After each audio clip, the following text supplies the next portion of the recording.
Hello বন্ধুরা, আজকের এই ভিডিওতে ইন্টারভিউয়ের পয়েন্ট অফ ভিউ থেকে পশ্চিমবঙ্গ সরকারের বিভিন্ন প্রকল্প থেকে অনেক প্রশ্ন করে থাকে। তো আজকে আমরা এই ভিডিওতে পশ্চিমবঙ্গ সরকারের যে সমস্ত প্রকল্পগুলি রয়েছে সেই বিষয়ে বিশদ জানবো। তোমরা ভিডিওটা দেখতে থাকো।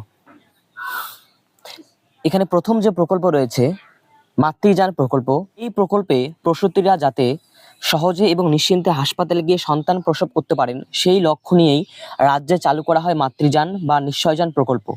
2011 সালে মমতা বন্দ্যোপাধ্যায় মুখ্যমন্ত্রী হওয়ার পরেই রাজ্যে এই প্রকল্প চালু করা হয়। এই প্রকল্প চালু করে রাজ্যের স্বাস্থ্য ও পরিবার কল্যাণ বিভাগ সম্পূর্ণ বিনামূল্যে এই প্রকল্পের সুবিধা পাওয়া যায়। 102 নম্বরে ফোন করলেই মিলবে এই পরিষেবা। এরপর রয়েছে কন্যাশ্রী প্রকল্প। পশ্চিমবঙ্গ সরকার মুখ্যমন্ত্রী মমতা বন্দ্যোপাধ্যায় 8ই মার্চ 2013 সালে এই প্রকল্পের সূচনা করেন। এই প্রকল্পে আবেদন করতে পারবেন শুধুমাত্র মেয়েরা, যাদের বয়স হতে হবে 13 থেকে 18 বছর পর্যন্ত। আর এই প্রকল্পের টাকা 3টি ভাগে পাওয়া যায়। প্রথমত হচ্ছে K1, যা বার্ষিক বৃত্তি 1000 টাকা করে পাবে, এবং K2 হচ্ছে এককালীন বৃত্তি 18 বছর পূর্ণ হওয়ার পর 25,000 টাকা পাবে। এরপর হচ্ছে K3 বা মাসিক বৃত্তি, যারা সাধারণত বিজ্ঞান বিভাগে অধ্যয়নরত মেয়েরা রয়েছে তারা মাসিক 2500 টাকা করে পাবে। আর বাণিজ্য ও কলা বিভাগের শিক্ষার্থীরা মাসিক 2000 টাকা করে পাবে। এই প্রকল্পটির উদ্দেশ্য হলো পশ্চিমবঙ্গ রাজ্যের প্রতিটি মেয়ে উৎসাহিত হবে স্কুলে যেতে ও তাদের শিক্ষা সম্পূর্ণ করতে পারবে। কন্যাশ্রী প্রকল্পটি মূলত প্রাথমিকভাবে বাল্যবিবাহ নিয়ন্ত্রণ করার জন্য চালু করা হয়েছে। কমপক্ষে 18 বছরের নিচে কোনো মেয়ের বিয়ে যাতে না হয়। এছাড়াও এখনো পর্যন্ত বিভিন্ন এলাকায় নারী এবং পুরুষের মধ্যে বিভেদ করা হয়ে থাকে। বাড়ির ছেলেটিকে পড়ানো হলেও নারী শিক্ষার দিকে ততটা লক্ষ্য দিতে দেখা যায় না। এই সমস্যার সমাধান কিছুটা করবে কন্যাশ্রী প্রকল্প।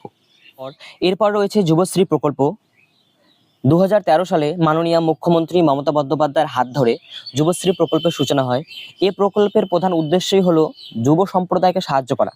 যুব সম্প্রদায়কে তার জন্য রাজ্য শ্রম দপ্তরের অধীনে এমপ্লয়মেন্ট ব্যাংকে নিজের নাম নথিভুক্ত করতে হবে, এবং আবেদনকারীরা মাসিক 1500 টাকা করে ভাতা পাবেন রাজ্য সরকারের তরফ থেকে। এরপর রয়েছে মধুর স্নেহ প্রকল্প। মাননীয় মুখ্যমন্ত্রী শ্রীমতী মমতা বন্দ্যোপাধ্যায় আগস্ট মাসে 2013 সালে SSKM হাসপাতালে পূর্ব ভারতের প্রথম এবং দেশের সবচেয়ে আধুনিক হিউম্যান মিল্ক ব্যাংক চালু করেন। এটি পাস্তুরাইজেশন এবং সবচেয়ে উন্নত দুধ সংগ্রহ, স্ক্রিনিং, প্রক্রিয়াকরণ, পরীক্ষা এবং স্টোরেজ সুবিধার সাথে সজ্জিত। প্রকল্পটির নাম মধুস্নেহ। যেসব শিশু সময়ের আগে জন্ম নেয় বা খুব কম জন্মের ওজনের, অথবা যেসব শিশুর মায়েরা সরাসরি দুধ খাওয়াতে অক্ষম, তারা মধুর স্নেহা থেকে ব্যাংকড মিল্ক পান। এরপর রয়েছে শিশু সাথী প্রকল্প। পশ্চিমবঙ্গ সরকার মাননীয় মুখ্যমন্ত্রী মমতা বন্দ্যোপাধ্যায়ের নেতৃত্বে স্বাস্থ্য মন্ত্রক 2013 সালে এই প্রকল্পটির সূচনা করেন। এই প্রকল্পের সুবিধা হলো শিশুদের হার্ট সংক্রান্ত বেশ কয়েকটি রোগব্যাধির সম্পূর্ণ বিনামূল্যে চিকিৎসা পাওয়া যায়। এক্ষেত্রে তালিকায় যুক্ত যে ধরনের সমস্যাগুলি সেগুলি হলো হার্টে ফুটোজনিত সমস্যা, হার্ট যন্ত্রে বিভিন্ন প্রকার সমস্যা, রক্ত চলাচলের সমস্যা, বিনামূল্যে নিউরো সার্জারি প্রভৃতি। আর এই সুবিধা পাওয়ার জন্য শিশুদের বয়স সর্বাধিক 12 বছর বয়স পর্যন্ত হতে হবে। এরপর রয়েছে শিক্ষাশ্রী প্রকল্প। পশ্চিমবঙ্গ সরকার মুখ্যমন্ত্রী মমতা বন্দ্যোপাধ্যায়ের উদ্যোগে অনগ্রসর শ্রেণী কল্যাণ ও আদিবাসী উন্নয়ন দপ্তর এই প্রকল্পটি সূচনা করেন। এই প্রকল্প শুরু হয় 2014 থেকে 2015 সাল নাগাদ।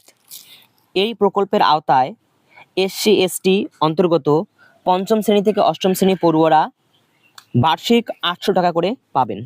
পশ্চিমবঙ্গের এই শিক্ষাশ্রী প্রকল্পের উদ্দেশ্য হলো রাজ্যের অনগ্রসর শ্রেণী অর্থাৎ তপশিলি জাতি বা উপজাতিদের ছেলেমেয়েরা যাতে পড়াশোনা সুষ্ঠুভাবে করতে পারে তার জন্য সরকার আর্থিকভাবে সহায়তা করবে তাদের। পঞ্চম থেকে অষ্টম শ্রেণীর পড়ুয়াদের জন্য এই প্রকল্প মূলত চালু করা হয়েছে। এরপর রয়েছে গতিধারা প্রকল্প। পশ্চিমবঙ্গ সরকার মুখ্যমন্ত্রী মমতা বন্দ্যোপাধ্যায়ের উদ্যোগে পরিবহন বিভাগ 2014 সালে এই প্রকল্পটি সূচনা করেন। এই প্রকল্পে আবেদন করতে পারবেন পশ্চিমবঙ্গের বেকার যুবক ও যুবতীরা। বয়স হতে হবে 18 থেকে 45 বছরের মধ্যে। তবে ওবিসি শ্রেণীর হলে বয়স সীমা 48 বছর পর্যন্ত, আর SC/ST হলে বয়স সীমা 50 বছর পর্যন্ত। বেকার যুবক ও যুবতীরা বাণিজ্যিক কাজের জন্য গাড়ি কিনতে পারবেন। মহিলারা পাবেন 1.5 লাখ টাকা পর্যন্ত, আর পুরুষরা 1 লাখ টাকা পর্যন্ত ভর্তুকি পাবেন। এরপর রয়েছে ঐক্যশ্রী প্রকল্প। পশ্চিমবঙ্গ সরকার মুখ্যমন্ত্রী মমতা বন্দ্যোপাধ্যায়ের উদ্যোগে 2020 সালে এই ঐক্যশ্রী প্রকল্পটি শুরু হয়। এক্ষেত্রে সংখ্যালঘু সম্প্রদায়ের মেধাবী ছাত্রছাত্রীরা আর্থিক সহায়তা পান। প্রি মেট্রিক অর্থাৎ প্রথম থেকে পঞ্চম শ্রেণী প্রার্থীদের জন্য মোট বৃত্তির পরিমাণ 1100 টাকা।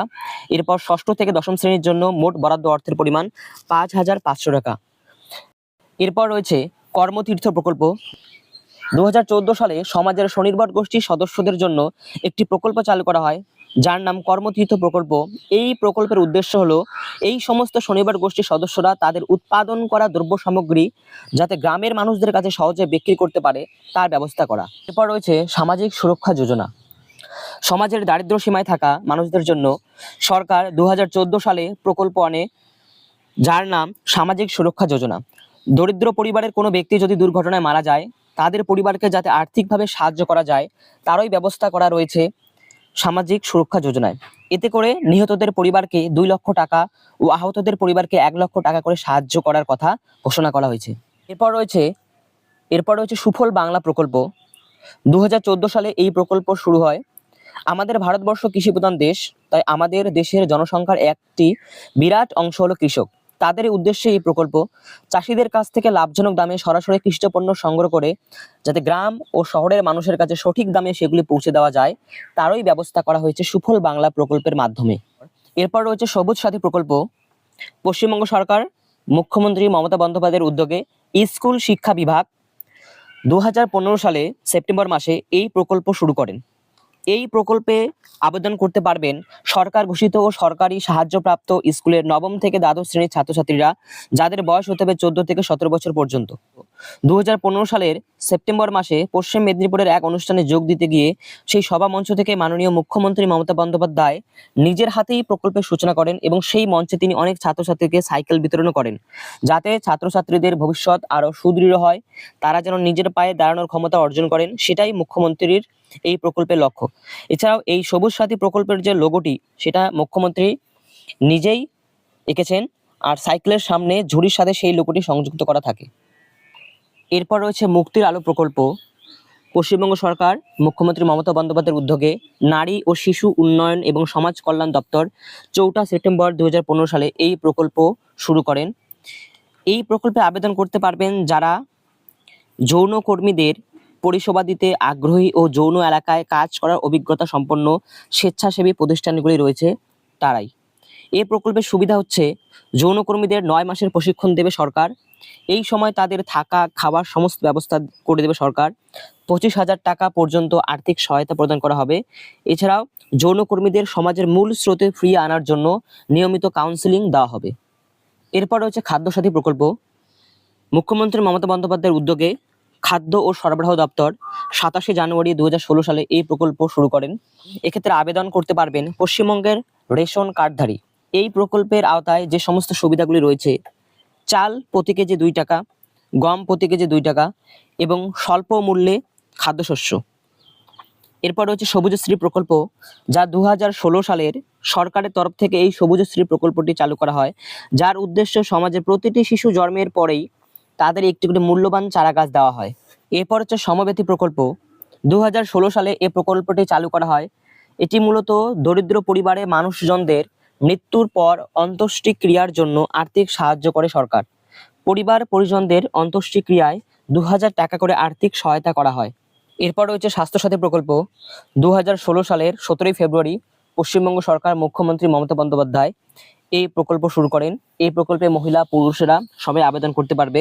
বয়স হতে হবে 25 থেকে 60 বছর পর্যন্ত এবং পরিবার পিছু 10 লক্ষ টাকা পর্যন্ত স্বাস্থ্য বীমা প্রদান করা এবং পরিবার পিছু 10 লক্ষ টাকা চিকিৎসা খরচ আবেদনকারীরা পাবেন। এরপর হচ্ছে উৎকর্ষ বাংলা প্রকল্প। শিক্ষার্থীদের বৃত্তিমূলক শিক্ষা দেওয়ার উদ্দেশ্যেই এই প্রকল্পের পরিচালন। এই প্রকল্পটি শুরু হয় 16 ফেব্রুয়ারি 2016 সাল থেকে। এই প্রকল্পের মাধ্যমে বেকার যুবক যুবতীরা রাজ্যের প্রথাগত কারিগরি শিক্ষা প্রতিষ্ঠান শিক্ষার সুযোগ শুধু পাননি, তাদের বিকল্প প্রশিক্ষণের ব্যবস্থা করেছে রাজ্য সরকারি প্রকল্পের মাধ্যমে। এরপর রয়েছে সেফ ড্রাইভ সেভ লাইফ প্রকল্প, যা 2016 সালে শুরু হয়। সাধারণত পথ দুর্ঘটনা আটকানোর জন্য এই প্রকল্পটির সূচনা করেন। এরপর রয়েছে রূপশ্রী প্রকল্প। 2018 সালে শুরু করা হয় এই প্রকল্প। যাতে রাজ্য সরকার বিবাহযোগ্য মেয়েদের জন্য এককালীন 25,000 টাকা করে আর্থিক সহায়তা করবার কথা ঘোষণা করা হয়েছে। তবে পারিবারিক বার্ষিক আয় 1.5 লক্ষ টাকার কম হতে হবে এবং বিবাহযোগ্য মেয়ের বয়স হতে হবে 18 বছর বা তার বেশি, তাহলেই এই প্রকল্পের সুবিধা পাবেন মেয়েরা। এরপর রয়েছে মানবিক পেনশন প্রকল্প। রাজ্য সরকারের 2018 সালের প্রচলিত এই মানবিক পেনশন প্রকল্পের মাধ্যমে আজও সমাজের প্রতিবন্ধী ব্যক্তিরা উপকৃত হয়ে চলছেন। প্রতিবন্ধী ব্যক্তিদের জন্য মূলত এই প্রকল্প। রাজ্য সরকারের তরফ থেকে তাদের মাসিক 1000 টাকা করে একটি ভাতা দেওয়া হয়। এরপর হচ্ছে কৃষক বন্ধু প্রকল্প। 2019 সালে রাজ্য সরকারের তরফ থেকে চালু করা হয় প্রকল্পটি। কৃষকরা আর্থিক অনুদান পান ও সাথে 2 লক্ষ টাকার জীবন বীমাও পান। কৃষকদের জমির পরিমাণ অনুযায়ী ন্যূনতম 4,000 টাকা ও সর্বোচ্চ 10,000 টাকা পর্যন্ত বছরে 2 কিস্তির মাধ্যমে টাকা দেওয়া হয়। এরপর রয়েছে জাগো প্রকল্প। সমাজে যে সমস্ত শনিবার গোষ্ঠী রয়েছে তাদের জন্য 2019 সালে চালু করা হয় এই জাগো প্রকল্পটি। সমাজের এই শনিবার গোষ্ঠীকে বার্ষিক 5,000 টাকা করে সাহায্য প্রদান করে রাজ্য সরকার। 29শে নভেম্বর সল্টলেক সেন্ট্রাল পার্কে একটি অনুষ্ঠানে এই প্রকল্পের কথা ঘোষণা করেন মাননীয় মুখ্যমন্ত্রী মমতা বন্দ্যোপাধ্যায়। তিনি নিজেই প্রকল্পের নামকরণ করেছেন। শনিবার গোষ্ঠীগুলির হাতে একটি মোটা অঙ্কের টাকা তুলে দিতে বদ্ধপরিকর রাজ্য সরকার। তবে এই প্রকল্পের সুবিধা পেতে গেলে মহিলাদের শনিবার গোষ্ঠীর একজন সদস্য হতে হবে এবং অবশ্যই পশ্চিমবঙ্গের একজন স্থায়ী বাসিন্দা হতে হবে। এরপর রয়েছে কর্মসাথী প্রকল্প। সমাজের বেকার যুবক যুবতীদের উদ্দেশ্যে মূলত এই প্রকল্পের শুরু 2020 সালে। সমাজে যে সমস্ত বেকার যুবক যুবতীরা রয়েছেন তাদের অর্থনৈতিকভাবে স্বনির্ভর করে তোলার জন্য আর্থিক ঋণের ব্যবস্থা করছেন রাজ্য সরকার। এরপর রয়েছে পথশ্রী প্রকল্প। 2020 সালে এই প্রকল্প চালু করা হয়। এই প্রকল্পের উদ্দেশ্যই হলো আমাদের যে সমস্ত পুরনো রাস্তা রয়েছে তার মেরামতি করা এবং তাকে একটি সুন্দর রূপ প্রদান করা। এই প্রকল্পের মাধ্যমে পশ্চিমবঙ্গ সরকার রাজ্যের 22টি জেলায় 12,000 কিলোমিটার রাস্তা নির্মাণের মাধ্যমে রাস্তার অবকাঠামোকে শক্তিশালী করতে ও গ্রামের সাথে যোগাযোগ বাড়াতে এই প্রকল্পটি চালু করে। এরপর রয়েছে দুয়ারে সরকার প্রকল্প। করোনা মহামারী বা অতিমারির সময় অর্থাৎ 2020 সাল থেকে এই প্রকল্পটি চালু করে রাজ্য সরকার।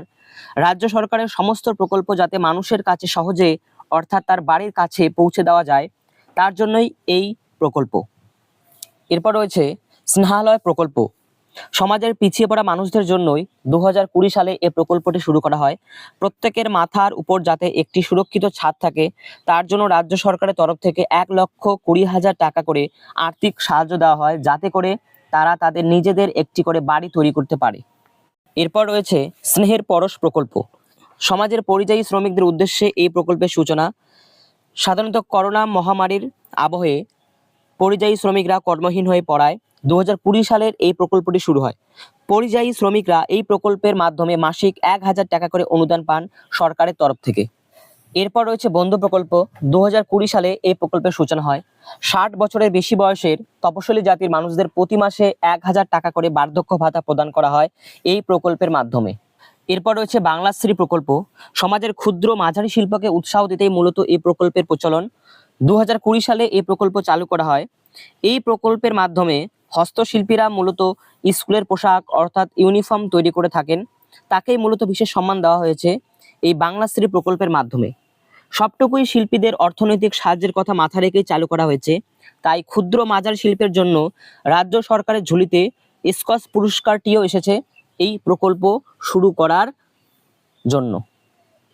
এরপর রয়েছে চা সুন্দরী প্রকল্প। 2020 সালে সূচনা হয় এই চা সুন্দরী প্রকল্পের। এই প্রকল্পে মূলত উপকৃত হচ্ছেন চা বাগানের গৃহহীনরাই। সমীক্ষা অনুযায়ী সরকারের তরফ থেকে তাদের আবাসন দেওয়া হয়। এরপর রয়েছে হাসির আলো প্রকল্প। এই প্রকল্পের মাধ্যমে গ্রামীণ ও শহরাঞ্চলের যারা দারিদ্র সীমার নিচে রয়েছেন সেই সমস্ত মানুষদের ত্রৈমাসিক 75 ইউনিট অবধি বিনামূল্যে বিদ্যুৎ সরবরাহ করার ব্যবস্থা করেছে রাজ্য সরকার। এরপর রয়েছে স্টুডেন্ট ক্রেডিট কার্ড প্রকল্প। ছাত্রছাত্রীদের কথা মাথায় রেখে 2021 সালে রাজ্য সরকার এই প্রকল্পটি ঘোষণা করেন যাতে ছাত্রছাত্রীরা তাদের পড়াশোনার জন্য 10 লক্ষ টাকা পর্যন্ত ঋণ পেতে পারে। এরপর রয়েছে লক্ষ্মীর ভান্ডার প্রকল্প, যা 2021 সালে শুরু হয়। এই প্রকল্পটির উদ্দেশ্য হলো মহিলাদের স্বনির্ভর করে তোলা। তার জন্য প্রথমে সরকারের তরফ থেকে মাসিক 500 টাকা ও তপশিলি জাতিদের 1,000 টাকা করে অনুদান দেওয়া হতো। বর্তমানে তা বাড়িয়ে করে দেওয়া হয়েছে সাধারণের জন্য 1,000 টাকা ও তপশিলি জাতির মহিলাদের জন্য 1,200 টাকা। এরপর রয়েছে মা প্রকল্প, যা 2021 সালে পশ্চিমবঙ্গ সরকার শুরু করেন। এই প্রকল্পটিতে 5 টাকায় ডিম ও ভাত প্রদান করা হয়। এই প্রকল্পের প্রধান উদ্দেশ্য হলো দরিদ্র মানুষরা যাতে 5 টাকায় পুষ্টিকর খাদ্য পান, তাই এই প্রকল্প চালু করেন পশ্চিমবঙ্গ সরকার। এরপর রয়েছে নিজ গৃহ নিজ ভূমি প্রকল্প। 2011 সালে রাজ্য সরকার রাজ্যের ভূমিহীন মানুষদের কথা মাথায় রেখে চালু করেছিলেন এই প্রকল্প। ভূমিহীন মানুষরা যাতে স্থায়ী আশ্রয় পান, সেটাই এই প্রকল্পের মূল উদ্দেশ্য। তবে আশ্রয় পাওয়ার সাথে সাথে তাদের জীবন জীবিকার মানেরও যাতে উন্নয়ন ঘটে, সেদিকেও নজর রাখা হয়েছে এই প্রকল্পের মাধ্যমে। এরপর রয়েছে সবলা প্রকল্প।